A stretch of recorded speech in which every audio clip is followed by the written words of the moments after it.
Hello my dear student. NS fact classes में आपका स्वागत है। बच्चों, अगर आप भी बिहार बोर्ड मैट्रिक परीक्षा 2025 की तैयारी कर रहे हैं तो मेरे वीडियो को जल्द से जल्द लाइक और सब्सक्राइब ज़रूर कर लें, क्योंकि इस चैनल पे आपको बिहार बोर्ड मैट्रिक परीक्षा 2025 से में पूछे जाने वाले वीवीआई ऑब्जेक्टिव क्वेश्चन को सॉल्व कराया जाएगा। तो बच्चों, हम लोग कुछ इस प्रकार से तैयारी करेंगे। इस तैयारी में क्या होगा कि हम लोग chapter wise VVI objective question solve करेंगे और प्रत्येक चैप्टर से जो क्वेश्चन पहले पूछे जा चुके हैं उसे भी चैप्टर वाइज देखते चलेंगे। तो आज का जो टॉपिक होगा वो होगा प्रकाश का परावर्तन यानी reflection of light. Reflection of light में यानी प्रकाश का परावर्तन में जो वीवीआई ऑब्जेक्टिव क्वेश्चन है और साथ में इस चैप्टर से जो जो क्वेश्चन पूछे जा चुके हैं उन सभी को आज के वीडियो में हम लोग सॉल्व करेंगे। तो आइए ज़्यादा देर ना बात करते हुए चलते हैं अपने सेशन की ओर। तो इसमें सबसे पहला जो क्वेश्चन है, सबसे पहला क्वेश्चन क्या है, तो जैसा कि आप यहाँ स्क्रीन पे देख सकते हैं, सबसे पहला क्वेश्चन में कहता है कि निम्न में से कौन सा पदार्थ लेंस बनाने के लिए प्रयुक्त नहीं किया जा सकता है। और ये जो क्वेश्चन है ये 2012 और 2017 में पूछा जा चुका है। तो बताइए इसका आंसर क्या होगा। ऑप्शन ए जल, ऑप्शन बी कांच, ऑप्शन सी प्लास्टिक और ऑप्शन डी मिट्टी। इसका सही आंसर क्या होगा, तो इसका सही आंसर जो होगा वो ऑप्शन नंबर डी होगा, यानी मिट्टी। मिट्टी जो है लेंस बनाने के लिए प्रयुक्त नहीं की जा सकती है। चलिए सेकेंड क्वेश्चन। दूसरा क्वेश्चन क्या है, दूसरा क्वेश्चन कहता है कि एक उत्तल लेंस की क्षमता एक डाईऑप्टर है। एक उत्तल लेंस की जो क्षमता है एक डाईऑप्टर है, तो उस लेंस की फोकस दूरी क्या होगी। ये जो क्वेश्चन है 2018 में पूछा जा चुका है। अब बताइए कि इसका राइट आंसर क्या होगा। ऑप्शन ए में है +10 सेंटीमीटर, ऑप्शन बी में है -10 सेंटीमीटर, ऑप्शन सी में है +100 सेंटीमीटर और ऑप्शन डी में है -100 सेंटीमीटर। तो चलिए इस फटाफट जवाब दीजिए कि इसका सही आंसर क्या होगा। इसका सही आंसर क्या होगा, तो बताइए फटाफट इसका सही आंसर क्या होगा। तो यहाँ पे आइए, इसको सबसे पहले हम लोग समझेंगे कि अगर एक डाईऑप्टर होता है तो याद रखिए उसकी फोकस दूरी जो होती है वह 1 मीटर के बराबर होती है। 1 मीटर के बराबर होती है।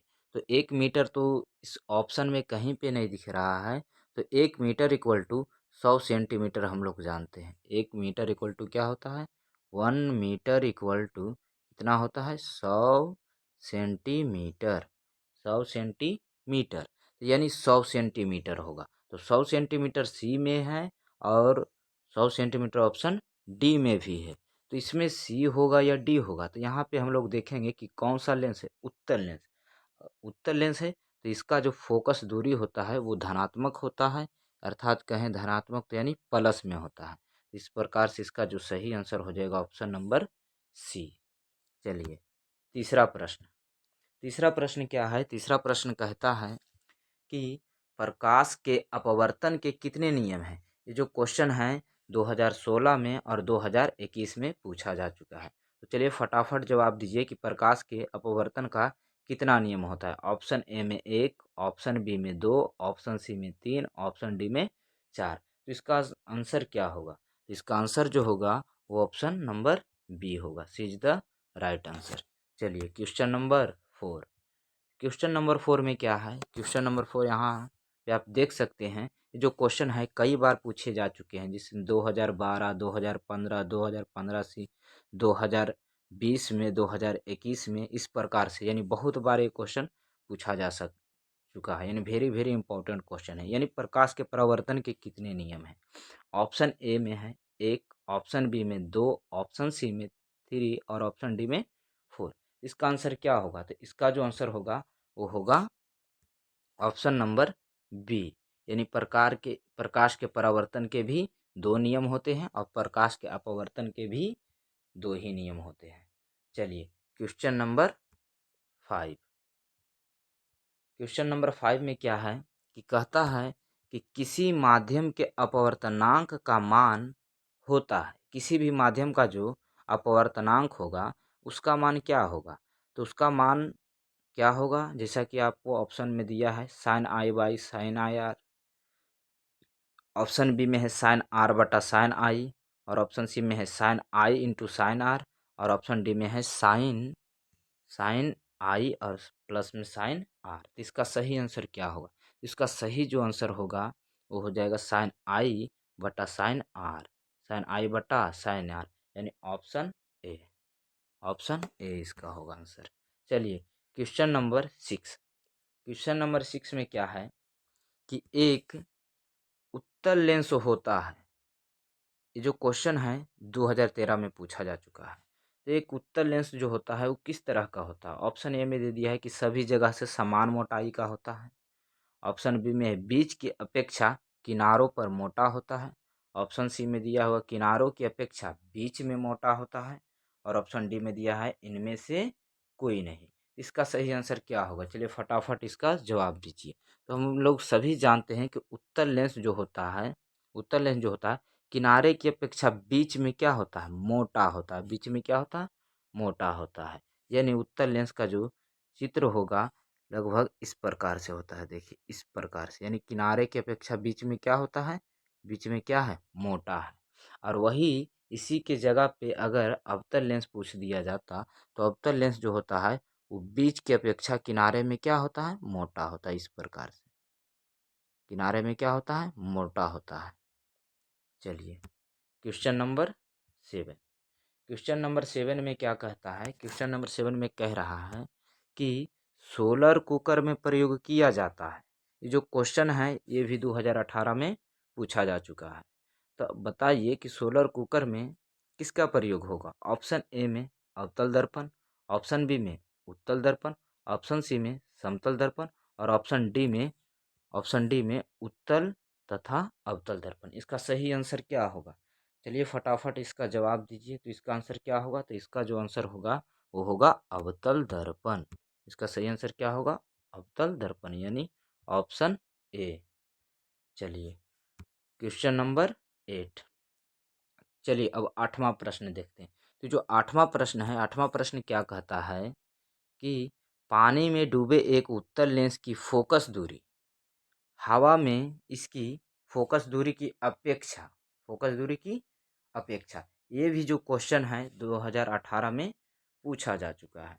अब बताइए कि इसका सही आंसर क्या होगा? ऑप्शन आपके सामने है कि ऑप्शन ए में दिया हुआ है कि अधिक होती है, ऑप्शन बी में कम होती है, ऑप्शन सी में अपवर्तित होती है, और ऑप्शन डी में इनमें से कोई नहीं। चलिए इसका आंसर क्या होगा? तो क्वेश्चन को एक बार फिर से रिपीट कर लेते हैं कि पानी में डूबे एक उत्तल लेंस की फोकस दूरी, मतलब एक उत्तल लेंस जो है वो पानी में डूबा हुआ है, तो उसका जो फोकस दूरी होगी वो हवा में इसकी फोकस दूरी की अपेक्षा क्या होगी? मतलब इस क्वेश्चन को ध्यान से समझिए। अगर लेंस को हम लोग पानी में डुबा दें तब उसका फोकस दूरी कितना होगा, और साथ में अगर हवा में रखें तब उसका फोकस दूरी क्या होगा? तो मतलब हवा की अपेक्षा पानी में डूबा रहेगा तो उसका फोकस दूरी क्या होगा, यही बताना है। तो याद रखिएगा कम होगा। क्या होगा? कम होगा। यानी हवा में इसकी फोकस दूरी की अपेक्षा पानी में डूबी हुई उत्तल लेंस की फोकस दूरी क्या होगी? कम होगी। यानी इसका सही आंसर क्या हो जाएगा? Option B. चलिए क्वेश्चन नंबर 9। नौवां क्वेश्चन क्या कहता है? नौवां क्वेश्चन में कहता है कि किसी शब्दकोश में पाए गए छोटे अक्षरों को पढ़ते समय आप निम्न में से कौन सा लेंस पसंद करेंगे? अब छोटे अक्षर को पढ़ना है तो हमें एक ऐसे लेंस की आवश्यकता होगी जो क्या बड़े करके दिखा सके, बड़े करके अक्षर को दिखा सके। अब अगर 50 सेंटीमीटर फोकस दूरी का उत्तल लेंस लेंगे तो ये फोकस दूरी जो है थोड़ा ज़्यादा हो जाएगा, इसलिए स्पष्ट दिखने में दिक्कत होगी। ये भी 25 सेंटीमीटर होगा, थोड़ा ज़्यादा दूर होगा, लेकिन हमें करीब से देखना है इसलिए कम दूरी यानी कम फोकस दूरी वाले लेंस को लेना होगा। तो कम लेना होगा तो जिसमें से 5 सेंटीमीटर है, और ये ऑप्शन नंबर डी में भी 5 सेंटीमीटर है। लेकिन ये जो है उत्तल लेंस की फोकस दूरी है और ये अवतल लेंस की फोकस दूरी है। तो इसमें कौन से लेंस उपयुक्त होगा? तो ये होगा उत्तल लेंस। क्या होगा? उत्तल लेंस, यानी C is the right answer, यानी ऑप्शन नंबर सी इसका सही आंसर होगा, क्योंकि उत्तल लेंस जो है छोटे वस्तु को बड़ा करके दिखाता है। चलिए क्वेश्चन नंबर 10। क्वेश्चन नंबर 10 में क्या है कि प्रकाश तरंग का उदाहरण है। इस क्वेश्चन को भी 2017 में पूछा जा चुका है। तो प्रकाश तरंग का उदाहरण क्या होगा? ध्वनि तरंग। ऑप्शन बी में क्या है? विद्युत चुंबकीय तरंग। और ऑप्शन सी में प्रावैग्निक किरण तरंग। और ऑप्शन डी में इनमें से कोई नहीं। तो इसका आंसर क्या होगा? चलिए फटाफट इसका जवाब दीजिए। तो इसका जो आंसर होगा वो होगा ऑप्शन बी। ऑप्शन बी यानी विद्युत चुंबकीय तरंग। विद्युत चुंबकीय तरंग। चलिए अगले क्वेश्चन की ओर। क्वेश्चन नंबर 11 में कहता है, जो 11वां क्वेश्चन है इसमें क्या कहता है कि दंत विशेषज्ञ किस दर्पण का उपयोग मरीजों के दांतों का बड़ा प्रतिबिंब देखने के लिए करता है? इस क्वेश्चन को भी 2018 में पूछा जा चुका है। अब बताइए कि दंत विशेषज्ञ जो होता है, अगर मरीजों को दांतों को बड़ा प्रतिबिंब देखने के लिए किस लेंस का प्रयोग करता है, या तो किस दर्पण का प्रयोग करता है। सॉरी, यहाँ पे बोल दिया है किस दर्पण का प्रयोग करता है। ऑप्शन ए में समतल दर्पण का, ऑप्शन बी में अवतल दर्पण, और ऑप्शन सी उत्तल दर्पण, और ऑप्शन डी है इनमें से सभी। तो इसका सही आंसर क्या होगा? तो इसका सही जो आंसर होगा ऑप्शन नंबर बी होगा, क्योंकि अवतल लेंस किसी भी वस्तु का बड़ा प्रतिबिंब बनाता है। चलिए क्वेश्चन नंबर 12। क्वेश्चन नंबर 12 में क्या कहता है कि कौन सा लेंस अपसारी लेंस भी कहलाता है? मतलब कौन से लेंस को हम लोग अपसारी लेंस भी कहते हैं? तो अवतल लेंस को हम लोग अपसारी लेंस कहते हैं। यानी इसका सही आंसर क्या हो जाएगा? Option A. ऑप्शन ए इसका सही आंसर। अगर वही कहता कि अभिसारी लेंस किसे कहते हैं, तो उत्तल लेंस को हम लोग क्या कहते हैं? अभिसारी लेंस। अभिसारी लेंस। अभिसारी लेंस। अभिसारी लेंस। चलिए क्वेश्चन नंबर 13। क्वेश्चन नंबर 13 देखेंगे। क्वेश्चन नंबर 13 में क्या है? तो जैसा कि आप यहाँ पे देख सकते हैं, इसमें दिया है कि एक प्रयोग में अवतल दर्पण द्वारा किसी बिंब का प्रतिबिंब एक पर्दे पर प्राप्त किया जाता है।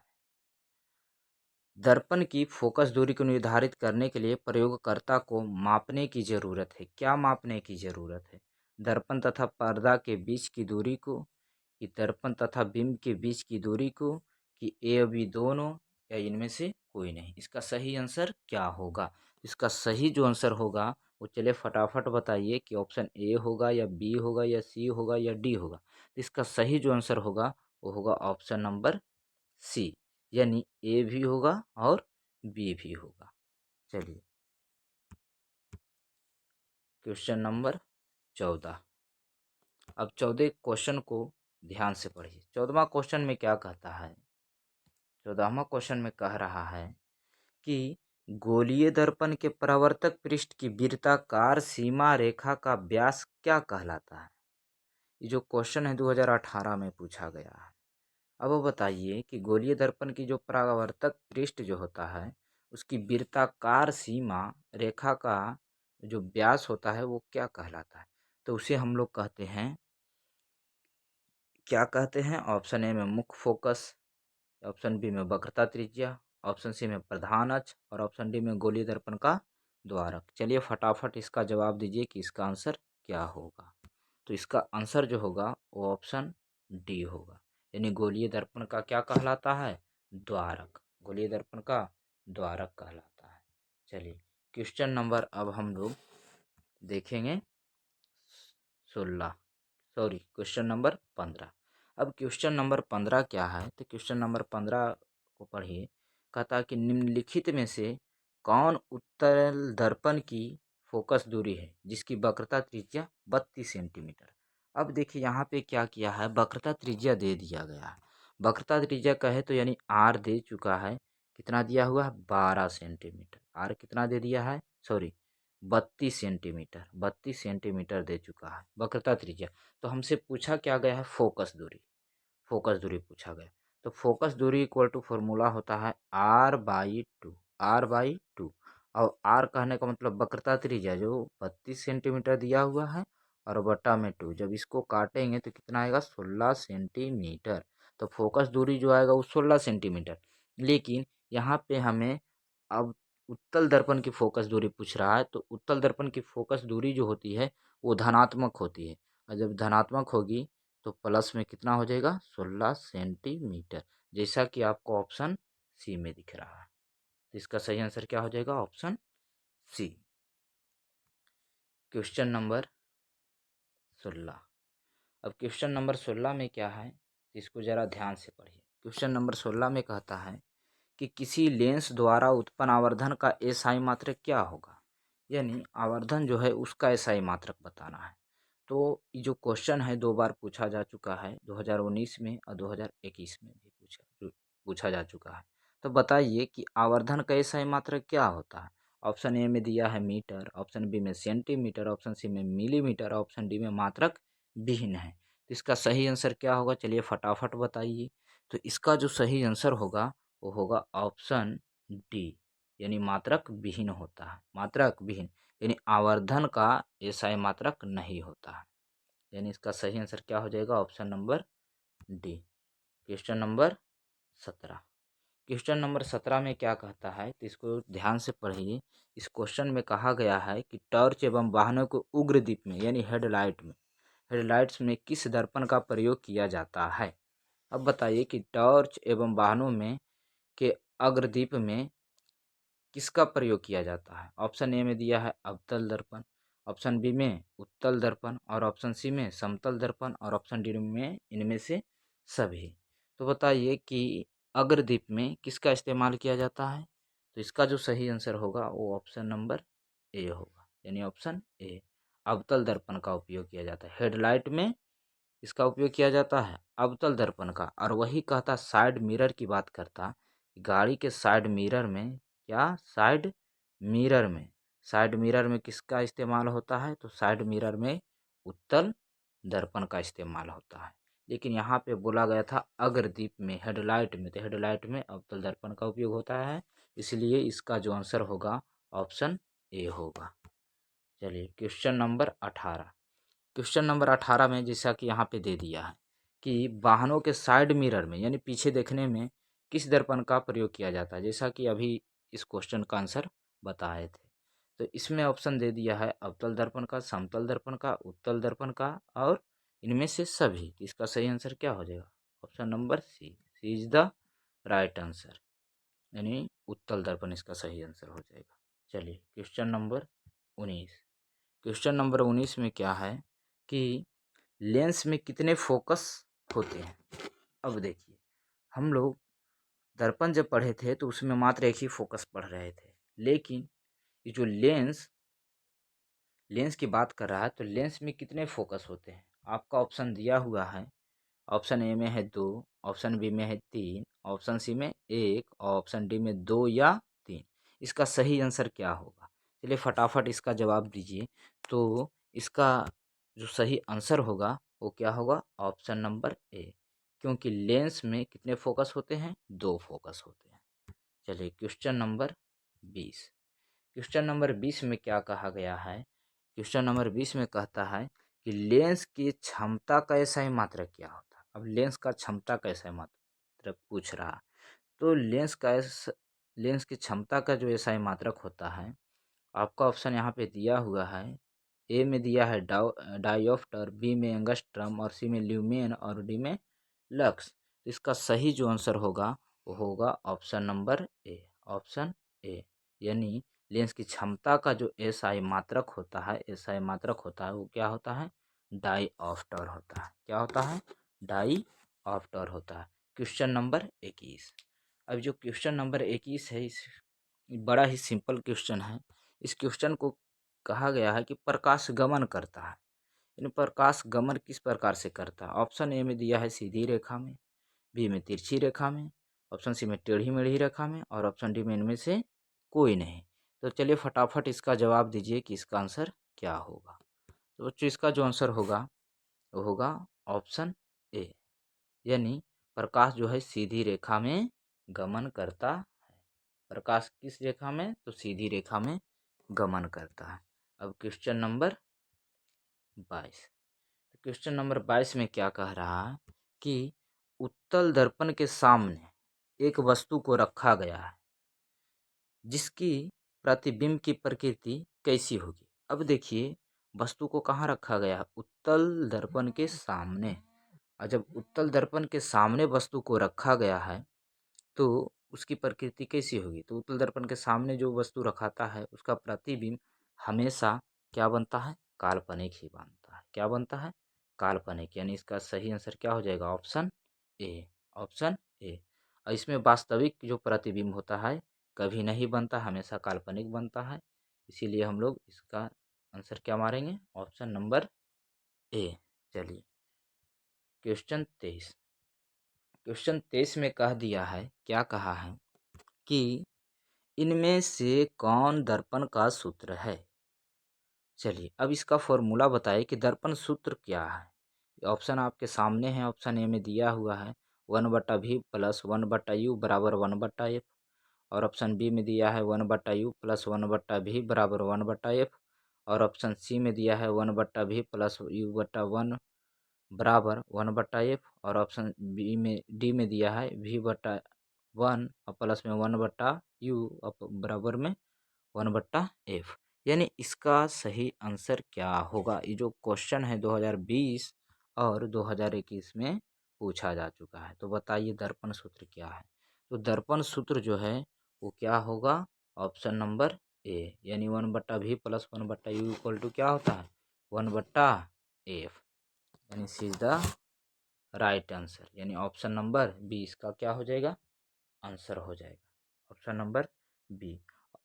और ऑप्शन नंबर बी के साथ साथ उसका आंसर ये भी हो सकता है, ये भी होगा 1/u प्लस 1/v बराबर 1/f भी होगा, क्योंकि दोनों सेम है। प्लस और मान, जब कोई भी मान प्लस में हो तो आगे पीछे लिखने से कोई फर्क नहीं पड़ता है। चलिए, क्वेश्चन नंबर 24। अब प्रश्न 24 में देखिएगा, प्रश्न 24 में क्या कह रहा है कि निम्नलिखित में से किस लेंस को अभिसारी लेंस कहते हैं? चलिए, किस लेंस को अभिसारी लेंस कहते हैं? ऑप्शन ए में दिया है उत्तल लेंस, ऑप्शन बी में दिया है अवतल लेंस, ऑप्शन सी में दिया है उत्तल एवं अवतल लेंस दोनों, ऑप्शन डी में दिया है बाइफोकल लेंस। इसका सही आंसर क्या होगा? चलिए फटाफट इसका जवाब दीजिए। इसका आंसर क्या होगा? तो इसका जो आंसर होगा ऑप्शन ए होगा, यानी उत्तल लेंस। उत्तल लेंस को हम लोग कहते हैं अभिसारी लेंस और अवतल लेंस को हम लोग कहते हैं अपसारी लेंस। अपसारी लेंस, ये बात याद रखिए। वेरी वेरी इंपॉर्टेंट क्वेश्चन है, इसको बार बार पूछा जाता है। ये क्या है? अपसारी लेंस है। अवतल लेंस को क्या कहते हैं? अपसारी लेंस। और उत्तल लेंस को क्या कहते हैं? अभिसारी लेंस कहते हैं। तो यहाँ पे जो क्वेश्चन था उसमें पूछा गया था कि किस लेंस को अभिसारी लेंस कहते हैं। तो अभिसारी लेंस हम लोग किसे कहते हैं? उत्तल लेंस को। उत्तल लेंस को। चलिए, क्वेश्चन नंबर 25। अब क्वेश्चन 25 में क्या कह रहा है, तो चलिए इसको ध्यान से देखिए। इस क्वेश्चन में कह रहा है कि दर्पण के सामने किसी भी दूरी पर स्थित वस्तु का प्रतिबिंब सीधा प्रतीत होता है, तो वह दर्पण कौन सा है? प्रतिबिंब जो है सीधा बन रहा है, तो सीधा जो प्रतिबिंब बनेगा, याद रखिएगा, हमेशा वो काल्पनिक बनना चाहिए। तो काल्पनिक दो ही दर्पण में बनता है, सॉरी, काल्पनिक प्रतिबिंब सभी दर्पण में बनता है। अब लेकिन यहाँ पे कह दिया है अवतल तो हो नहीं सकता है, क्योंकि अवतल में कभी कभी वास्तविक भी बन जाता है। अगर दर्पण के सामने, अवतल दर्पण के सामने वस्तु को रखा जाए तो उसका प्रतिबिंब वास्तविक भी बन सकता है, और जब वास्तविक बनेगा तो क्या हो जाएगा? उल्टा। लेकिन यहाँ क्वेश्चन में कह दिया कि सीधा प्रतीत होता है, तो सीधा प्रतीत होगा तो वो दो ही वो हो सकता है, या तो समतल या तो उत्तल। अब देखिए ऑप्शन से पढ़ते हैं। इसमें कह दिया है क्या? ऑप्शन नंबर ए में कहा है केवल समतल, जो कि गलत है। केवल समतल में ही आभासी प्रतिबिंब नहीं बनता है, बल्कि इसके साथ साथ उत्तल में भी हमेशा आभासी प्रतिबिंब बनता है। ऑप्शन नंबर बी दिया है केवल अवतल में, तो अवतल में भी, अवतल में वास्तविक और आभासी दोनों प्रकार के प्रतिबिंब बनता है। और उत्तल में जो है उस दर्पण में क्या बनता है? हमेशा आभासी। यानी समतल और उत्तल में हमेशा प्रतिबिंब बनता है आभासी। आभासी कहे तो काल्पनिक प्रतिबिंब हमेशा बनता है। और आभासी प्रतिबिंब हमेशा क्या होता है, सीधा होता है। तो कहने का मतलब यहाँ पर प्रतिबिंब जो है सीधा प्रतीत हो रहा है, तो इसका कहने का मतलब प्रतिबिंब तो या तो दर्पण जो होगा समतल होगा या तो उत्तल होगा, ये दोनों में से कोई भी होगा। तो इसका जो आंसर हो जाएगा ऑप्शन नंबर डी होगा। चलिए क्वेश्चन नंबर 26। क्वेश्चन नंबर 26 में क्या है कि निम्नलिखित में से किस माध्यम में प्रकाश की चाल सबसे अधिक होगी। चलिए अब फटाफट बताइए कि किसमें प्रकाश की चाल सबसे अधिक होगी। ऑप्शन ए में कांच, ऑप्शन बी में पानी, ऑप्शन सी में लोहा, ऑप्शन डी में निर्वात। चलिए इसका जवाब फटाफट दीजिए कि इसका सही आंसर क्या होगा। तो याद रखिएगा, सबसे अधिक प्रकाश की चाल जो है सबसे अधिक जो होता है वो किसमें होता है, तो वो होता है निर्वात में।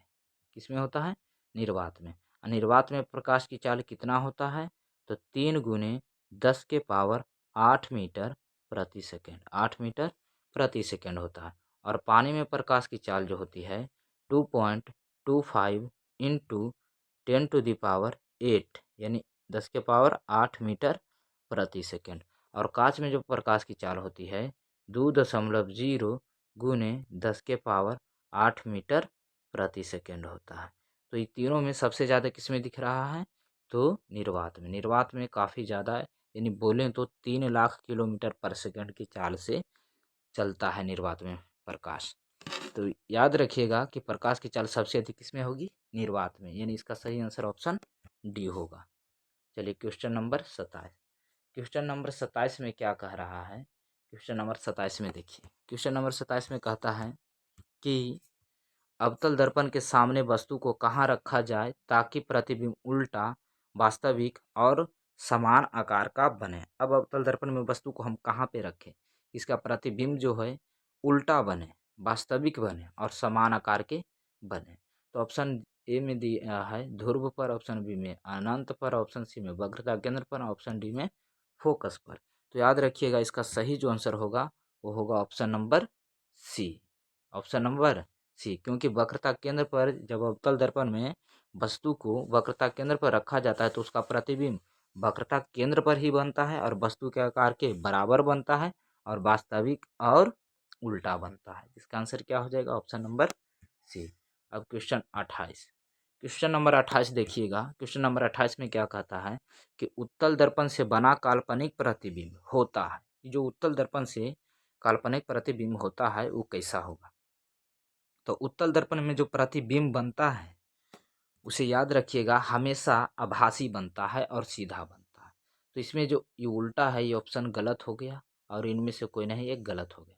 अब सुनिए, हमारे पास दो ऑप्शन बचा, एक ऑप्शन ए और एक ऑप्शन सी। अभी दोनों में देखना है कि उत्तल दर्पण में हमेशा काल्पनिक प्रतिबिंब बनता है और काल्पनिक प्रतिबिंब हमेशा सीधा होता है। तो या तो ऑप्शन ए होगा या तो ऑप्शन बी होगा।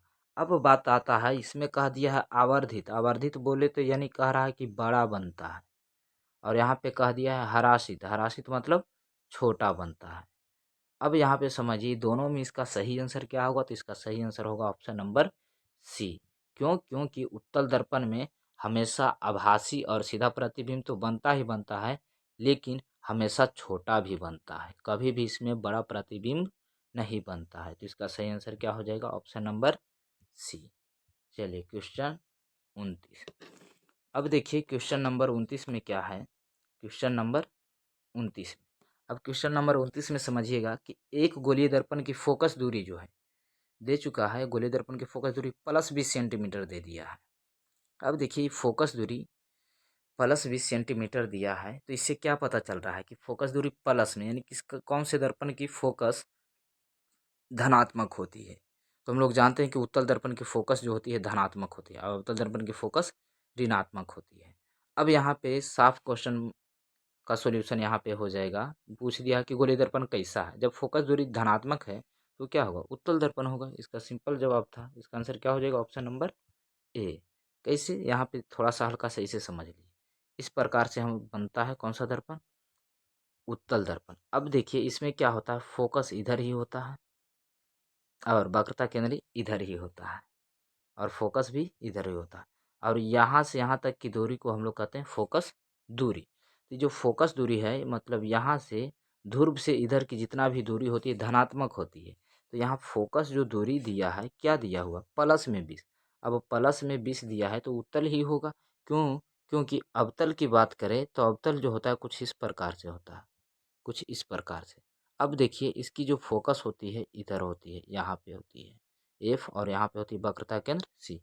अब बताइए इधर की जो दूरी होती है वो ऋणात्मक होती है। अगर फोकस दूरी माइनस में दिया होता, -20 सेंटीमीटर देता तो हम कहते हैं कि जो दर्पण होगा कौन होगा अवतल होगा। लेकिन यहाँ पे फोकस दूरी धनात्मक दिया है, इसीलिए कहते हैं कि जो दर्पण होगा कौन सा गोलीय दर्पण होगा उत्तल होगा। यानी इसका सही आंसर क्या हो जाएगा ऑप्शन नंबर ए। चलिए क्वेश्चन 30वां क्वेश्चन। इस क्वेश्चन में क्या कह रहा है, ये हमारा लास्ट क्वेश्चन है, इसे ध्यान से देखिए। कहा जा रहा है कि तालाब का जल कम गहरा दिखाई देने का कारण क्या है। कभी कभी हम लोग क्या होते हैं जब तालाब के किनारे जाते हैं तो वहाँ पे देखते हैं तो तालाब का जो जल है कम गहरा दिखाई देता है। ये किसके कारण दिखाई देता है? ये जो क्वेश्चन है 2021 में पूछा जा चुका है। चलिए अब बताइए कि इसका आंसर क्या होगा। तालाब का जल जो है कम गहरा किसके कारण दिखाई देता है? ऑप्शन ए में परावर्तन के कारण, ऑप्शन बी में विवर्तन के कारण, ऑप्शन सी में अपवर्तन के कारण और ऑप्शन डी में ध्रुवन के कारण। इसका सही आंसर क्या होगा? चलिए इसका फटाफट जवाब दीजिए। इसका सही जो आंसर होगा वो आंसर होगा ऑप्शन नंबर सी यानी अपवर्तन के कारण। किसके कारण? अपवर्तन के कारण दिखाई देता है। बच्चों अगर ये वीडियो आप लोगों को अच्छा लगा हो तो मेरे वीडियो को लाइक एंड सब्सक्राइब ज़रूर करें और आप मेरे चैनल से जुड़कर आप अपनी तैयारी को और भी बेहतर बनाएं। बाकी थैंक यू।